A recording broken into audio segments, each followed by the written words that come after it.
네, 안녕하세요. 마음우체국입니다. 오늘도 여러분의 사연에 대해서 진솔한 답변을 드리도록 하겠습니다. 저는 정신과 전문의 이광미. 오늘은 강남 푸른 정신건강의학과 의원의 신재현 원장님을 모셨습니다. 안녕하세요. 네, 안녕하세요. 네, 오늘 사연 주제는 어떻게 보면 정신과 의사들에게는 꽤 어려운 난제 중에 한 개거든요. 그리고 그만큼 좀 풀고 싶고 오해를 조금 해소하고 싶다는 그런 내용인데요. 오늘의 사연 한번 보시겠습니다. 안녕하세요. 스스로에 대한 고민이 너무 많아 문의를 드립니다. 저는 이제 막 대학에 입학한 신입생입니다. 제가 안고 있는 문제는 심한 감정 기복, 그리고 저 자신도 억제하지 못하는 충동이에요. 겉으로 웃고 있다가도 조금만 제 기준에 맞지 않으면 기분이 확 상해버리고 속으로 부글부글 끓게 됩니다. 잘 참아지지도 않아서 시간에도 누가 마음에 들지 않는 행동을 하면 도저히 앉아있지 못하고 밖으로 나가버려요. 연애 경험은 있지만 남자친구에게 제가 너무 심한 집착을 하고 헤어짐을 견딜 수 없어서 제가 너무 매달리는 바람에 헤어지게 됩니다.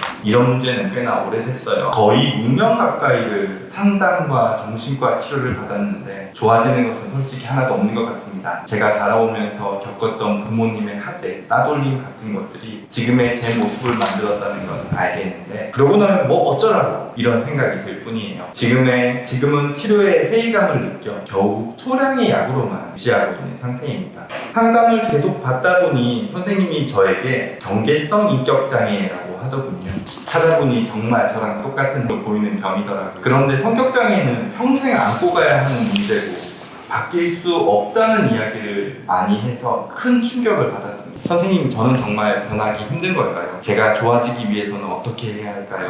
사실 이런 말씀을 하시는 환자분들을 어떻게 보면 정신과 의사들은 레지던트를 할 때부터 많이 만나왔다라고 또 볼 수 있을 것 같습니다. 저도 너무 많죠. 네, 저도 많이 네. 떠오르는데, 네, 참 사연 들으면서 제가 지금까지 만나뵀던 환자분과 좀 겹치는 부분도 굉장히 많은 것 같고요.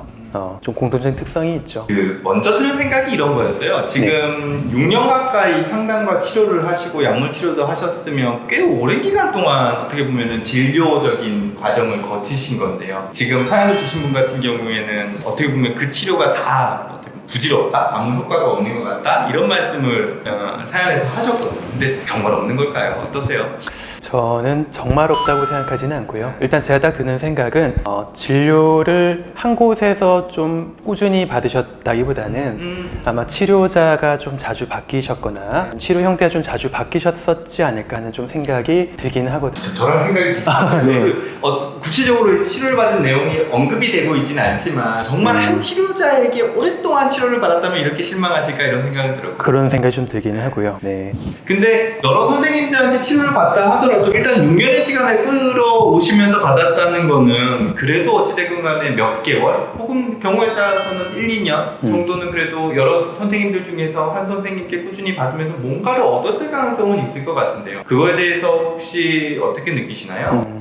저도 이제 여러 의원에서 돌아다니면서 치료를 여기저기서 받다가 오신 분들 꽤 많이 보는데 제가 좀 경험하는 가장 어떤 큰 부분은 그런 경험들이 좀 통합되어 있지 않다는 느낌을 많이 받거든요. 그러니까 여기서 이런 인사이트, 여기서 이런 통찰을 얻고 여기서 이런 통찰을 얻고 통찰은 참 많은데 그런 것들을 실제 생활에서 어떻게 적용이 돼야 될지 아니면 어떤 방향으로 내 삶에 흡수가 될지에 대해서 좀 그런 부분에 대한 어떤 경험이 많이 미흡했고 좀 부족했던 것이 아닌가, 그럴 기회가 좀 적었던 것이 아닌가 라는 생각을 합니다. 어떻게 보면 치료를 통해서 통찰이라는 거는 가질 수 있는 거겠죠? 통찰이라고 하는 건 사실은 내가 어떤 이유 때문에 이렇게 힘들고 어떤 이유 때문에 이런 패턴이 나타나고 하는 거니까 아마 그런 얘기는 굳이 감정적인 통찰이 아닐지라도 굉장히 귀에 딱지가 않게 들었을 거라고 생각을 하고요. 책에서도 워낙 많이 나오는 얘기. 이런 통찰을 통해서 자꾸 나의 과거에 나를 이렇게 만들었던 트라우마 상황에 대해서 자꾸 집중을 하게 되는 것 자체가 어떤가요? 이 사연 주신 분 같은 경우에 그러면서 더 과거의 트라우마를 재경험하게 될 것 같다는 생각은 좀 많이 들거든요. 치료에서 과거를 우리가 돌아보는 의미를 다시 한번 생각해보는 게 중요할 것 같다고 생각을 하는데요.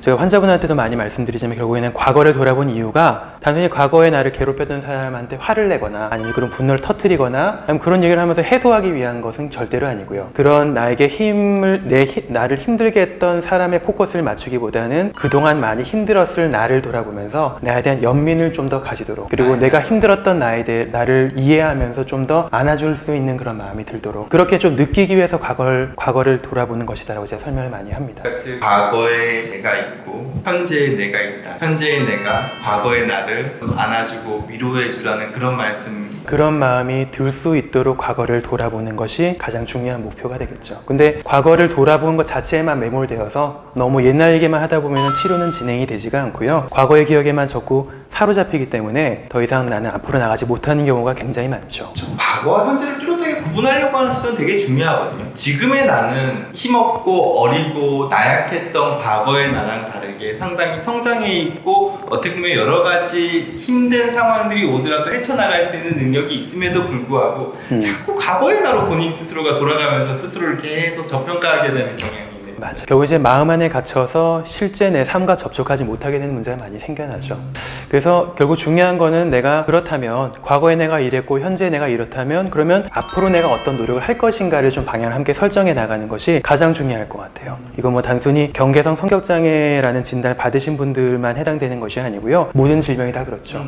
근데 방금 이렇게 경계성 성격장애라는 이야기를 하셨는데 저 이거에 대해서 할 말이 많아요. 네네네. 경계성 성격장애. 이게 약간 정신과 의사들한테는 약간 뭐랄까요? 솔직히 이런 말씀 드리면 뭐하지만 끝판대장 같은 느낌으로 많이 전달되고 있잖아요. 그렇죠. 어떠세요? 예, 저도 뭐 그런 진단을 붙일 수 있는 환자분들 보게 되면 참 어렵고 안타깝기도 하고 그런 마음이 먼저 들고요. 참 그러면서도 도와드리고 싶은데 참 도와드리기 힘든 그런 경우를 많이 경험하게 됩니다. 실제로 경계성 성격장애라는 진단을 좀 많이 사용하시는 편이신가요? 어떠세요?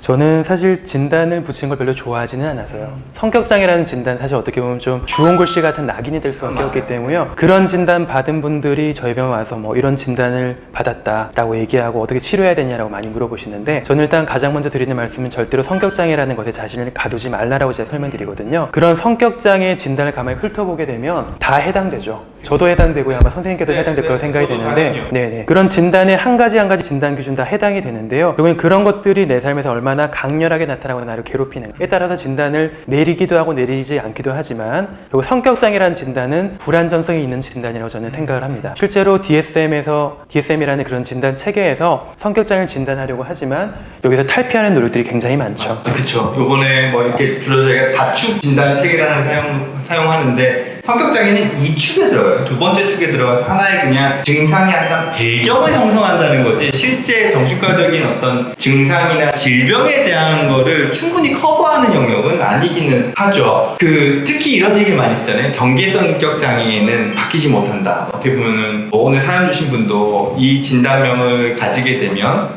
나의 성격 장애는 어떻게 변할 수 없다. 그래서 너무 어떻게 보면 좌절감을 느낀다 이렇게 언급하셨는데 인격장애 안 바뀌나요? 인격장애라는 진단 자체가 사실 뭐 바뀌지 않는다라고 고정해놓고 얘기한 거랑 똑같기 때문에 그렇게 느끼실 수밖에 없을 것 같아요. 하지만 바뀔 수 있냐라고 물어보신다면 저는 바뀔 수 있다라고 당연히 말씀드리고 싶고요. 단순히 그 진단 체계에 있는 목록들이 바뀌진 않을지라도 그런 삶을 살아오면서 느꼈던 우울이나 불안 같은 그런 문제들은 계속해서 바뀌었을 거예요. 아마 6년 동안 치료를 받으셨지만 바뀐 게 없다라고 말씀하셨지만 그런 와중에도 치료를 통해서 뭐 약물 치료든 상담 치료를 통해서 증상들이 조금씩 바뀌는 걸 경험하셨을 거예요. 단지 그런 경험들이 내가 좋아지고 있구나라는 일관적인 방향성을 가지지 못하기 때문에 내가 그렇게 인식하는 것이 가장 큰 문제가 아닌가라고 생각을 합니다. 어떻게 보면 성격 장애라는 나의 어떤 바탕은 변할 수 없지만 거기서 올라오는 여러 가지 내 삶을 괴롭히는 증상들은 바꿀 수 있다는 게 될 수 있을 것 같아요. 그렇죠. 네. 신지영 원장님께서 오늘 사연 주신 분에게 뭐 한 줄기 마음 처방전이라는 걸 주신다면 어떤 게 있을까요? 네, 제가 꼭 말씀드리고 싶은 거는 어떤 성격장애라는 진단 안에 본인을 가두지 않으셨으면 좋겠어요. 거기서 벗어날 수 있다면 본인이 할 수 있는 노력들이 굉장히 많아지고요. 또 훨씬 더 자유로워질 거라고 생각을 합니다. 사실 경계성 성격장애에 대해서 얘기할 때 상당히 조심스러워요. 저 역시도 이 진단은 거의 붙이려고 하지 않거든요. 근데 이게 붙어버리면 이거에 매몰돼 버리기 때문에 그거에 대한 신지영 원장님의 조언은 정말 정신과 의사들한테도 중요한 조언이다라고 생각을 합니다. 저희는 다음 시간에 또 다른 마음 사연으로 돌아오도록 하겠습니다. 네, 감사합니다. 감사합니다.